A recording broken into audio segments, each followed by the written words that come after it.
What's up? What's up? What's up, everybody? Welcome to the latest and newest edition of the Total Sports Ozone. I am the big O with the big mouth, Oscar, coming at you again with my daily rant and rave about the things going on in the world of sports today, particularly the NFL, college football, pennant races heating up in the Major League Baseball. We're going to get into that. That's going to be one of my main topics today. And again, if you like what I'm talking about, or if you don't like what I'm talking about, hit the like and subscribe button. Leave a comment. I'll read them all, and I'll let you know if I agree with you or if I don't. That's just how I roll in the old zone. Today, we're going to talk about NFL. We got two teams that pretty much everybody can agree with that are far and away ahead of everybody else in the National Football League after 3 weeks.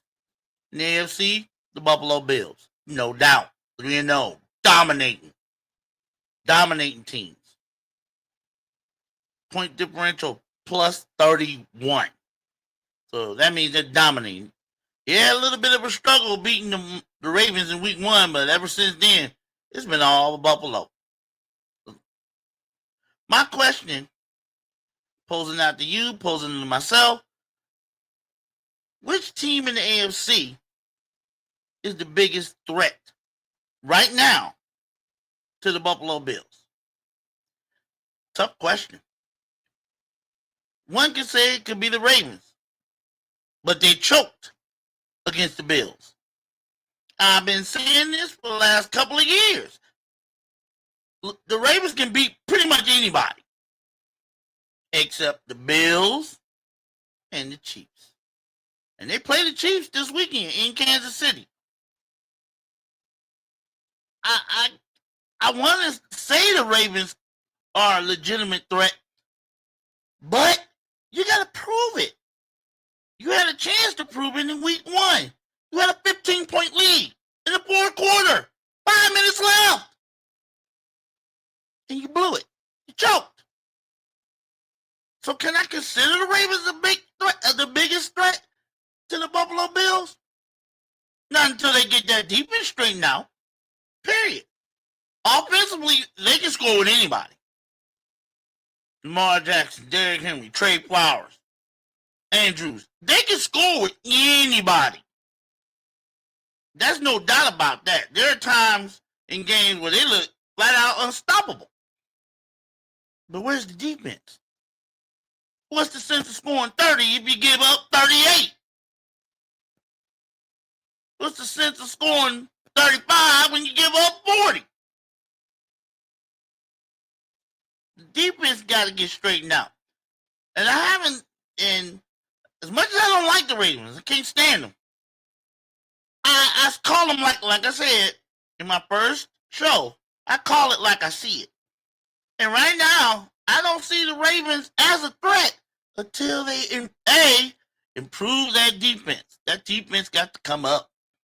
Missed tackles, leaving running backs running all over. Missed tackles, leaving receivers wide open in gaps. Just like they were afraid to play man against anybody. They just settled in zone, and you saw the other night. Detroit picked them apart, both running and throwing, because they wanted to settle in a zone, and it didn't work. It didn't work. So my question is the Ravens the biggest threat to the Buffalo Bills? I don't know. Honestly, I don't know. Offensively, A. I give them a solid A. Other than the fumble, I would give them an A plus, but Derrick Henry has fumbled each of the first 3 games. Once each in the first 3 games. 2 of those fumbles led to them getting beat. Derrick Henry got to straighten out this case of the yips he's been suddenly having. If the Ravens are going to go where they need to go. But offensively, I give them an A. No problem with the offense. The defense, D plus. D plus. The only reason why I haven't given them a F is because they play the Browns. Anybody defense can look good against the Browns offense. Let's just face it like that. Let's call it what it is. But the defense, if they want to get to where they want to go, and that's the Super Bowl, defense got to pick it up a notch. They letting teams score all over them. The Bills and then the Detroit Lions. They letting those teams score. They letting elite teams score all over them, and that's not the recipe for a team that's trying to make it to the Super Bowl. So, what about the Chiefs? Jury's still out on them. I mean, you can give them a mulligan because two of their top receivers are one suspended, the other one has been hurt. Will they look like the Chiefs that we have seen them to be the past 2 or 3 years when those receivers come back? Because Patrick Mahomes has looked pedestrian at best in his first 3 games. And it could be because of his receivers, but he's also been throwing a lot of errant passes. And Travis Kelce has dropped a couple of big passes in these first 3 games. Well, 1 and 2, I still believe the AFC runs through Kansas City. I still believe that because they are the team to beat in the AFC until somebody beats them.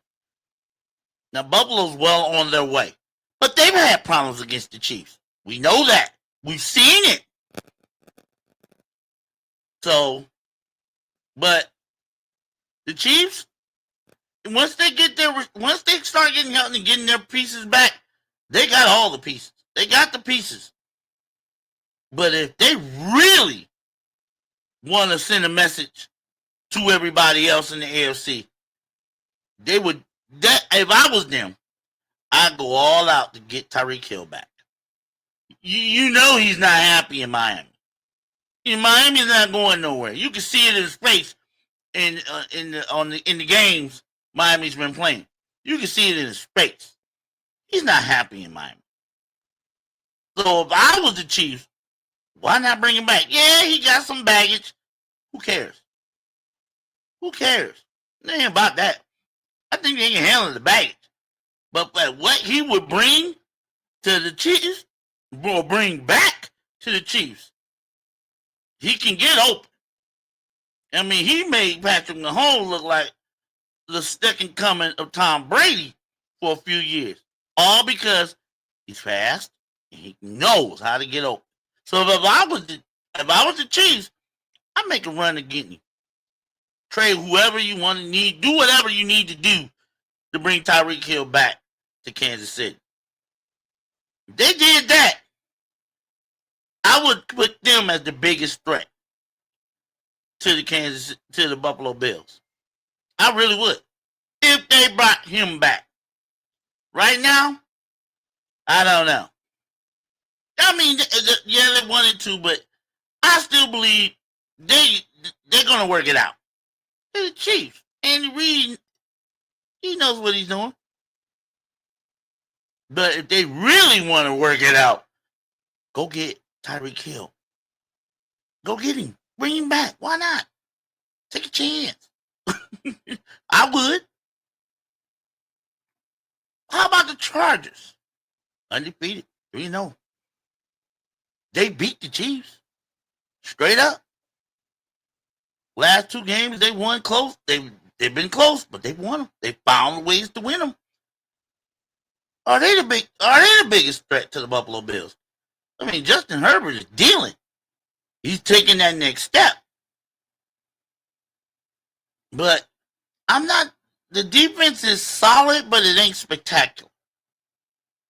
They can be burnt from time to time. And let's face it, Josh Allen is the truth. There's a reason why he's the reigning NFL MVP. Can they stop him? do the Chargers have enough defense to stop Josh Allen? Especially if they had to play Buffalo in the playoff game, divisional playoff game, or the AFC Championship game in Orchard Park in January, right in the dead of winter. Do they have that? Do they have that type of team to be able to pull off a victory in the playoffs in Orchard Park in January? It's the question you got to ask yourself. I mean, this is Los Angeles Chargers, used to playing indoors. Can they go up there in the wintertime and pull out a victory? Conventional wisdom leads me to believe they can. I really believe they can. Oh, they'll say, oh, warm weather teams, they have problems playing up north in the wintertime in the playoffs. Rah, rah. I believe this team can pull it off. If there's any other teams that I think can pull it off, I think it's the Chargers. Why? They've been in close games. And they've won close games. They're learning. And they're learning getting good on the job training on how to win close games. I said it yesterday. Learning how to win close games will only help you down the line, especially in the playoffs. You know, every possession, every play is important, is vital. The one thing the Chargers don't do a lot of, turn the ball over. They don't do a lot of that. And in the wintertime, when it get cold and teams start to run the ball more, especially the North teams playing outdoors, when they like to run the ball more, taking care of the ball becomes also important. It's always important. Take care of the ball. Because even the greatest teams, even the elite of the elite, can be beat if they don't take care of that ball. Period. The Chargers don't turn the ball over too much. That will also serve them well. The defense, it ain't the greatest. But is it enough to hold off the Bills? I don't know. Maybe. Probably be different if they had Joey Bosa back, but they don't. But I don't know. Maybe they get Khalil Mack back if he can come back. That might help. Might make the difference with their defense being able to hold off of Josh Allen. Don't know. But right now, well, we got one more team. The Indianapolis Colts. Yeah, the Indianapolis Colts. They're 3-0. Who knew, right? Who knew they'd be 3-0? I guess they did. Daniel Jones. This is like a resurrection project for him. But he's been balling. Think about it.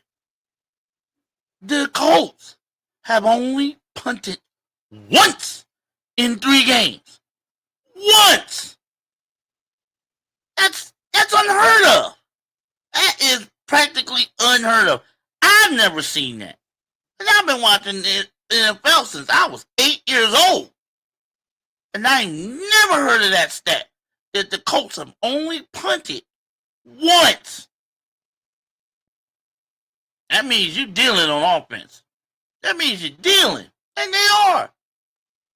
They're dealing. But the thing is, you ain't really played nobody. That's why I can't say, the Colts are a big threat. Nah, I can't say that yet. You haven't played nobody. You played the Dolphins, who stink. You played the Titans, who stink. And you played a mediocre Denver team. And it took, what? A penalty on the kick that you missed to win the game. It took a defensive penalty for you to get another chance to kick the game winning field goal, and this time he didn't miss. So it was basically divine intervention is why the Colts are 3-0.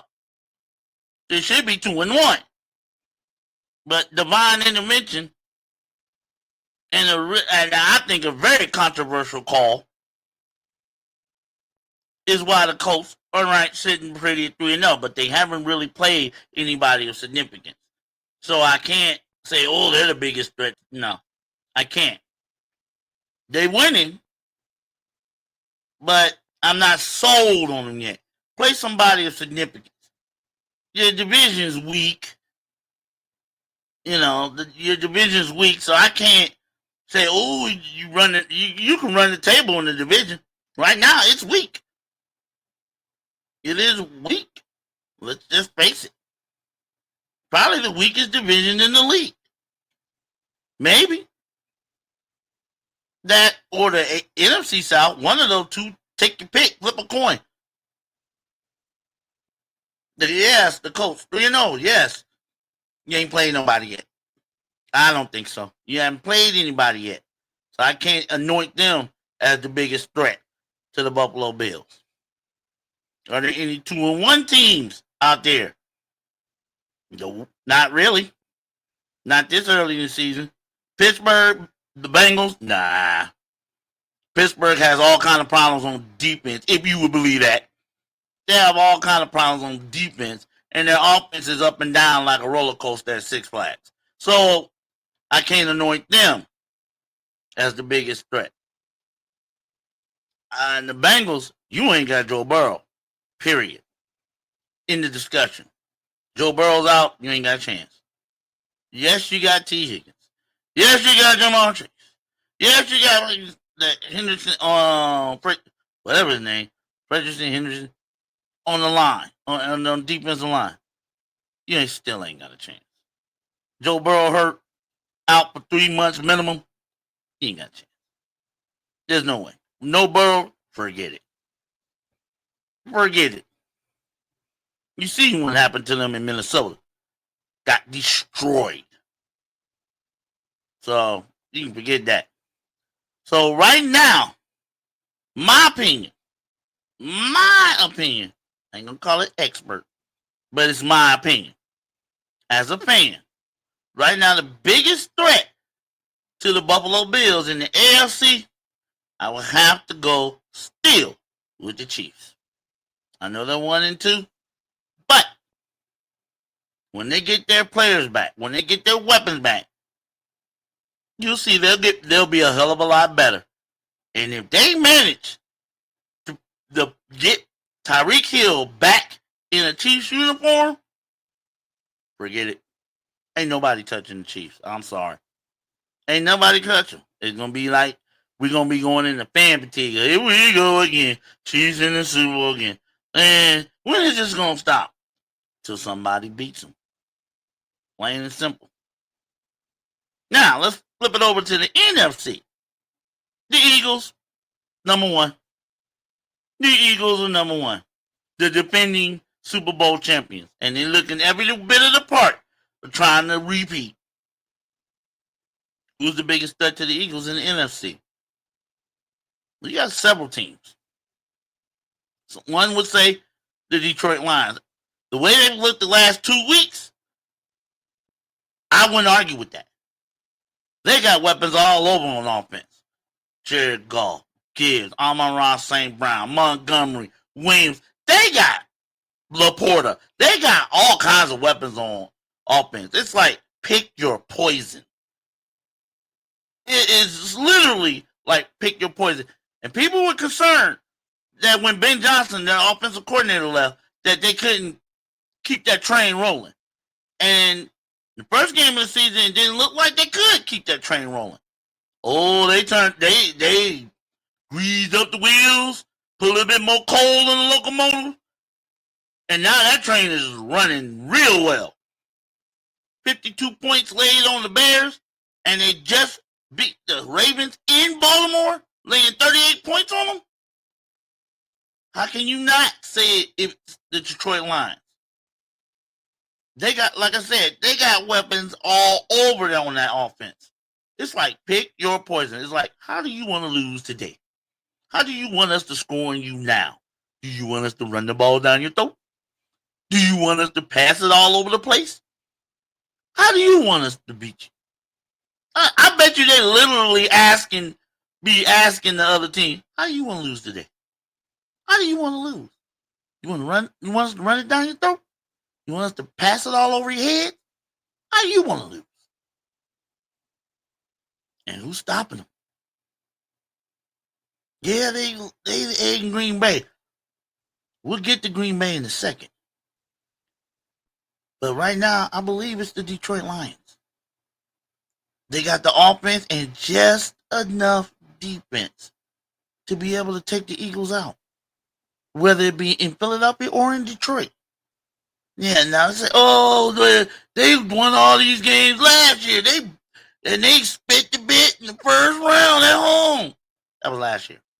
I'm pretty sure they learned their lessons from all that, from the way last year ended. If Dan Campbell is any bit of the head coach he's shown himself to be, they would have learned their lessons from what happened to them in the last season, in the playoffs. And they're coming at you. They're going to be coming at you. Barring major injuries, I don't see anybody stopping that team. That team can score in bunches. And they can pretty much score whenever they feel like it. If they take care of the ball, I don't see a defense in the NFC that can stop them. I honestly believe that. But what about the LA Rams? Well, they just lost to the Eagles. They played. They lost a game they should have won, and they know it. Now, yeah, it took a block field goal attempt for the Eagles to beat them. But the thing is, you had a 26-7 lead early in the second half in that game. What happened? Defense. That's all it is. They let their foot off the gas on defense. You can't do that against the defending Super Bowl champions, especially in their house. With them loud, crazy fans. You got to keep your foot on their neck and twist. And twist hard and often. The Eagles are not trying to give up their championship. And if they are trying, you can't tell. You can't tell.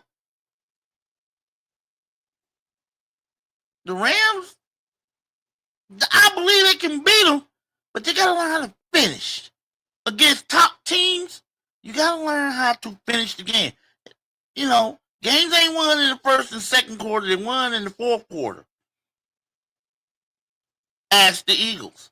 That's when they won that game, the fourth quarter. And the Rams got to learn. You got to play against top teams like the Eagles. You got to play all 60 minutes. You got to play to the last gun sound. You don't take your foot off the gas anytime against the defending Super Bowl champions. How about the Tampa Bay Buccaneers? Well, let's put it like this. They're 3-0, yeah. But are they really a threat? Let me throw this at you. They're 3-0, and they've won all three of their games by a combined 6 points. 6 points. They won by 3 in Atlanta. They won by 1 in Houston, and they won by 2 points Sunday. All three wins by a total of 6 points. That's 1 touchdown. Can I really say they're a threat to the Eagles? They playing the Eagles this weekend at home. That would go a long way to determining, are they for real? Are the Bucs for real this year? Right now, I can't anoint them as the favorite, the top of the Eagles. I got to see how they play against them first. Do I think they have the moxie to beat them? Yep, especially at home. But they've been winning, let's face it, they've been winning by straight up luck. All their games have come down to either the next to last play or the very last play, right at the end of the game. Let's just face it. Let's just call it like it is. They've probably been the luckiest team in the league so far. 3 wins, all by less than 3 points each. I don't know if they're drinking something good in the water, or taking their vitamins, or saying their prayers, whatever. They've been the luckiest team in the league so far. But are they for real? Are the Bucks the real deal? We're going to find out this weekend. Now they're playing the best. And the old age line, to be the best, you got to beat the best. And this is their chance, at least in the regular season, to try to beat the best. But right now, as I see it, the team that has the biggest threat to the Eagles would be the Detroit Lions. I believe they can beat the Eagles, either in their house or in Detroit. They got like I said, they got weapons galore on offense. It's like a pick your poison. That's who I believe in the NFC is the biggest threat to the Eagles. What do you think? Leave me a comment. Like and subscribe. Leave me a comment. Who do you think is the biggest threat to the Bills and the AFC and the Eagles and the NFC? I love to see your comments. Now, let's switch it up a little bit. Major League Baseball. We're in the last week. Do you believe that? It's the last week of the regular season. Season ends Sunday. And man, the pennant race is heating up. Look what Cleveland's doing. The Guardians. I still call them Indians. I don't care what any of y'all say. I'm from Northeast Ohio, and all my life, they were the Indians. The tribe, if you would. I still call them the Indians every now and then. But we're going to be PC on this show. Even though this is my show, we're going to keep it PC. And we're going to call them the Guardians or the Guards. Either way, have y'all noticed what they've done? Let me give you a little bit, let me paint the picture. Back in July, I believe it was 8th and 9th, they were 40-48. And they were 15 and a half games behind the Detroit Tigers in the AL Central. Everybody thought they were done. I thought they were done. And I'm sure every Cleveland fan, you can lie if you want to, but you thought they were done. And I was like, well, they ain't hitting. The pitching staff was a mess. They have no closer. I thought they had no closer because Emmanuel Closet got the boot, suspended or what have you. So I thought, well, maybe they just ride the season out and reset and try again next year. Next year came a little early. Or at least it ain't came yet. 15 and a half games out in July. In September, earlier this month, there were still 11 games out of first place. There were 2 games under 500. 1 or 2 games. I think there were 68 and 70. 11 games out of first. Do you know, as of this morning, the Guardians have tied the Tigers at the top of the AL Central. And because the Guardians own the head-to-head tiebreaker, because they won the season series, they're technically in first place. Nobody could have predicted this. Nobody could have saw this coming. The Guardians have the worst batting average in baseball, around 228, 227. Worst in baseball. Yet here they are, sitting atop the AL Central and looking like they could complete the biggest regular season division comeback ever. Ever. They were 15 and a half games back. Everybody was saying Detroit's going to run away and hide. Now, I don't know what happened. I think it's because of the pitching. The starting pitching and the bullpen has been off the charts. And they're getting just enough hits, especially clutch hits with 2 outs. They're getting just enough clutch hitting to pull off these wins. Like last night in the sixth, they were down 2-0 with the Tigers. Ace Scooble on the mound. Do you know they scored 3 runs in that inning to take the lead without one ball being hit out of the infield? They call it guards ball. I call it fundamentals. I call it hustle. I call it never giving up. It's amazing. If they pull this off and win the division, biggest comeback ever. And nobody could predict that they saw this coming. I know I didn't. But that's not the only race. There's a lot of good ones. The AL East. Toronto had a 6-7 game lead at one point. They're just hanging on now by a thread. They only one game up on the Yankees. And the Yankees just qualified for a playoff berth last night. So they're coming on. They're coming on. Yankees ain't going nowhere. And with their hitting, and you know they can bash the ball all over the place. Hey, Toronto better do what they need to do. They need to do what they need to do. The Mariners, they caught and passed the Houston Astros. Swept them over the weekend down in Houston.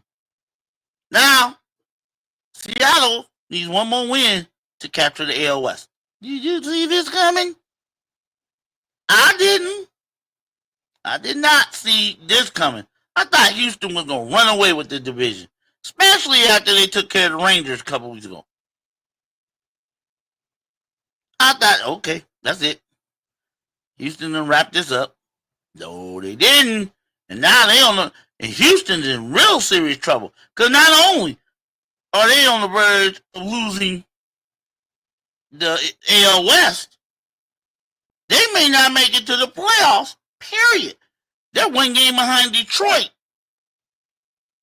for the third wild card spot. And here's my thinking. The way Houston's been sliding and the way Detroit's been sliding, I don't know. Everybody else is eliminated. So it's all going to be about who gets what. If one of these two teams, Detroit or Houston, is going to be singing the boo-hoos. Teams that were leading their division you were thinking they would run away and hide with it. One of these two teams are going to be going home singing the boo-hoos, singing the blues, because one of them going to have to be eliminated. One of them is going to have to be eliminated. Especially if Boston wins one more game. If Boston is 1 or 2 going games, they have a playoff spot. So Detroit, Houston, one of those two teams might go home with the boo-hoos. And if Detroit is the one that is eliminated from the playoffs, what do you say about that? It's got to be the biggest monumental collapse of a regular season ever. Ever.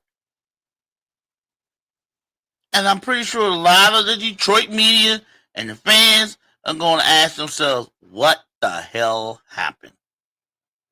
What in the blue hell happened? I have no idea. There's no way to pinpoint this. What happened? I just personally think they ran into a buzzsaw in Cleveland. And then Detroit stopped hitting. They just stopped hitting. But I don't really know.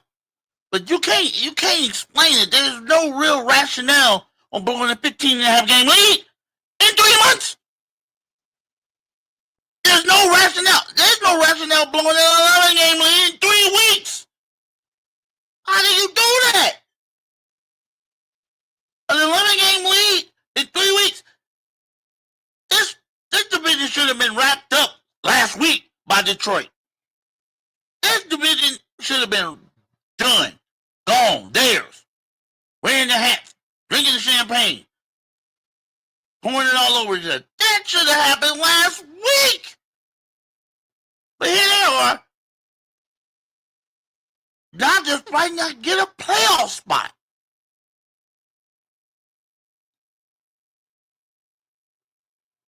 Can't explain it. I wish I could. I can't explain it. I don't know where the hell that happened. But Detroit, they better get their head out of their ass, and they better get it out quick. Or they won't, like I said, they might be going home this season singing the blues. And I'm pretty sure somebody's going to answer for that. Somebody's going to have to answer for that kind of a collapse. Maybe the manager, maybe the general manager, maybe some players might need to get rid of. Who knows? But if they blow this, and it looks like they're going to blow this, because now you're chasing Cleveland. You can't be tied with Cleveland now, because you lost the season series. If you're Detroit, you can't finish tied with them. You got to be ahead of them. And Cleveland got Detroit 2 more times, today, tomorrow, and then they got a weekend series to end the season against the Rangers, who've already been eliminated. So they have nothing to play for. Detroit is in trouble. And everybody know it. And like I said, they blow this, they're going to have a lot of questions they ain't going to want to answer. They ain't going to have to answer. But they're going to have to answer it. Because nobody has ever blown that large a lead ever to win the division. Nobody has done it. We'll see what happens. Let's look at the National League. Well, National League looks like things a little bit more clear in the National League. Milwaukee, the only thing they're chasing is trying to get the top seed. And they need one more win to get that. A win or a Phillies loss. If they win one more game or Philly loses one more game, Milwaukee, the baseball playoffs will go through Milwaukee. They will have home field throughout the NL playoffs. I've never seen Milwaukee have that. But I don't trust Milwaukee. They've had good teams over the last few years, but they've always against the playoffs. Last year against the Mets. Yes, the Heimlich maneuver was needed. Yes. Can they right that wrong this year? Who knows? They look good. They look real good. I've seen them play a couple of games. They look real good, especially at home. So them having home field throughout the playoffs, I think that will serve them well. But they got to get over the pinch it for choking in the playoffs. They've done that a couple of times. It's time for them to right that wrong and keep the train rolling. But it looks like Milwaukee is going to get home field throughout the playoffs. But there's another hot race in the West. The Dodgers are only up a game and a half over the Padres. What happened? Another team had a large lead, but they faded. Why? What happened? Did they stop hitting? No. Pitching sucks. Over the past 3 weeks, their pitching has been abominable. Not the starting pitching. The starting pitching is not, but their bullpen stinks. I know it. Remember seeing the game where Ohtani had a 5-0 lead. He went out and they instantly blew that game. Lost 9-6 to the Phillies. He went out in the 6th, and Philly said, "Thank you." Ended up scoring 9 runs the next 3 innings to win the game. Their bullpen stinks. I don't know if it's overworked. I don't know if it's taxed or academical, but they better get that bullpen straightened out, or their chances of repeating as World Series champions slim to none. You can't score 5 runs when you give up 6, especially in the late innings. They got to get that bullpen situation straightened out. And they need to see if they can hold off these Padres. Padres have earned their playoff spot. But now I think they worry about trying to get that division so they can get at least the 3 seed. They at least get the 3 seed and get home field for the first round of the playoffs. So Dodgers looking over there. I bet you they're looking over their shoulder this morning. I was like, oh boy, here come them fools down I-5. Yep. The I-5 fools are coming. You better be careful, Los Angeles. They coming. What about the wild card? Cincinnati is trying to get a playoff spot. I think they're 1 game behind. Let me check the standings. I think they're 1 game behind. Yes. They are a game behind the New York Mets for the 3rd wild card spot. Tito Francona. He'll never let you quit. He was like that in Cleveland. He's doing that in Cincinnati. He never lets the team quit. I didn't think Cincinnati was going to do anything this year. I'm pretty sure a lot of people didn't. But here they are, 1 game back of the last wild card spot in the National League. Now, it would be crazy. The 2 Ohio baseball teams, who I don't think anybody thought would even sniff the playoffs, come mid around the All-Star break. Wouldn't it be crazy if both Ohio teams made it to the playoffs? That would be crazy. I'm trying to wonder when the last time that ever happened. That both Ohio teams made the playoffs at the same time. I would love to know when that happened. I'm gonna ask. I need to know because that would be crazy for the state of Ohio, which is football crazy this time of year. But both the Reds and the Guardians making the playoffs at the same time? Wow. That's big time right there. That's a tribute to the state of Ohio and how they don't never give up. You work for what you want. And you got to work hard for it. And these 2 teams, they don't give up. You have to give it to them. No matter what you think about them, whether you like them or not, you have to give it up. They work hard. They never quit. They just keep going. They never quit. You gotta admire the hustle, the heart. I mean, these 2 teams were pretty much left for dead middle of the season. And here they are, the Reds 1 game back of the 3rd wildcard spot, and Cleveland leading the division. Coming back from 15 out. You got to love that. That you got to at least admire and respect that. Because who saw it coming? Like, what? That's the tribute to how hard working that state is. They don't quit. They don't quit at all. But let me see. When was the last time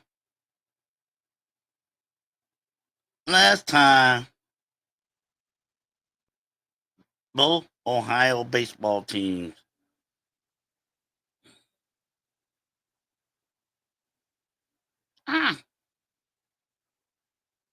I'm typing funny.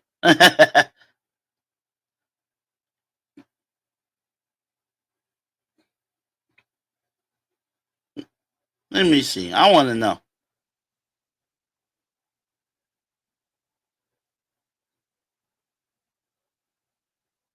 In the same season, when has that ever happened? I don't think so. I've never seen it. Because most of my life growing up, the Guardians or Indians were sorry. But the last time both teams made the playoffs was in the COVID year, 2020. So it hasn't happened often. Yeah, it hasn't happened often. But the last time it happened, where both Ohio baseball teams made it to the playoffs, was in the COVID year, 2020. So it has happened in recent years, but it seemed unlikely halfway through this year. It seemed highly unlikely that both the teams would make it. I didn't see it coming. I was like everybody else. Well, they ain't gonna do nothing. But the only one game back, the Cincinnati Reds. Can they pull it off? I don't know. The Cubs are in. The Padres are in. The Mets and the Reds are, and the Diamondbacks. They're all fighting for that last wild card in the MLB. That's pretty much the pennant race in the National League. So you got Philly and Milwaukee trying to see who gets the number one seed, best record in the National League. You got the Dodgers and Padres trying to finding out to see who can win the West. Right now, the Dodgers have a 1.5 game lead, and then you got a 3-team race for that third wild card spot in the NL playoffs. Woo! And everybody got around 4 or 5 games left. So this could actually come down to the last day of the season, Sunday. That's why I like baseball this time of year. Them pennant races, you gotta love them. You gotta love them, especially if one of your teams is in that pennant race. Now I know for the teams that have been eliminated and they're just playing out the string, and then season's over, and then probably somebody's gonna get fired Monday or Tuesday. It always happens. But for the teams that are in these pennant races, their fans got to be excited and a little bit biting their nails. Like nightly. Right now, every game for these teams, every game is a playoff game. You can't afford to lose a game. One game, one loss could knock you out because you might not be able to recover from that one loss. And we got 5 games remaining. That's the fun part. 5 games. Everybody's down to 5 or less. 4 or 5. And then it's on. And for those games, that's the fun about baseball. People forget about that. Because it's a long season, a lot of games and la-da-dee, But when it comes down to the last couple of weeks and there's a lot of independent races have heated up and teams are teetering on the brink of making the playoffs or being eliminated, that's the fun part. Because you got to watch the scoreboard every day until the end of the season. All these teams, I know they scoreboard watching. They got to. They got to see where they at. But the thing is, you can do that after you take care of business. That's what you need to do.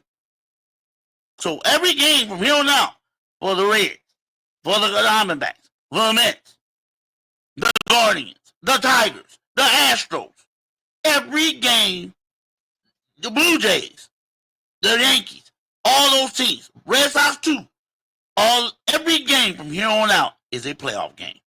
It's like a playoff game. It's like you gotta look at it as like win or go home. And that's the fun part about the playoffs. About the fun part about pennant races.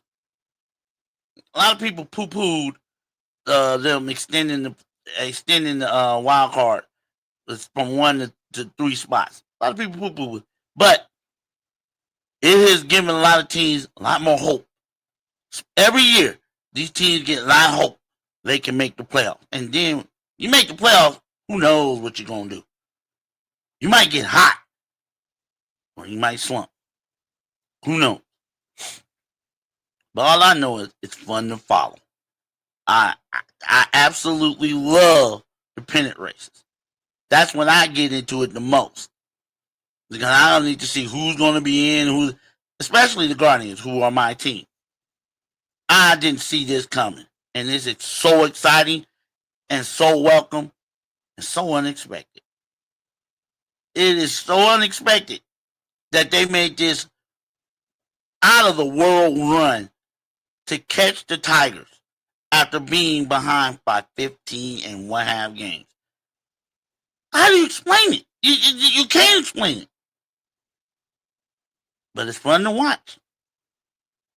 Fun to watch. You need to check it out too. And if you got any comment on it, hit me up. Hit me up on the comments. Don't forget to like and subscribe. All right, I'm going to get out of here early. Tomorrow, we're going to look at the biggest games in college football. We're going to preview, and there's some big ones. Got Alabama and Georgia. You got LSU and Ole Miss. You got Ohio State going out west to play Washington. And probably the big E of the game, the biggest game of the day, Oregon going to Penn State. Will James Franklin finally beat a top 10 team? We're going to preview that on tomorrow's show. All right? This is the Big O with the Big Mouth from the Total Sports Ozone. Like, subscribe, comment, and I'll see you tomorrow. Peace.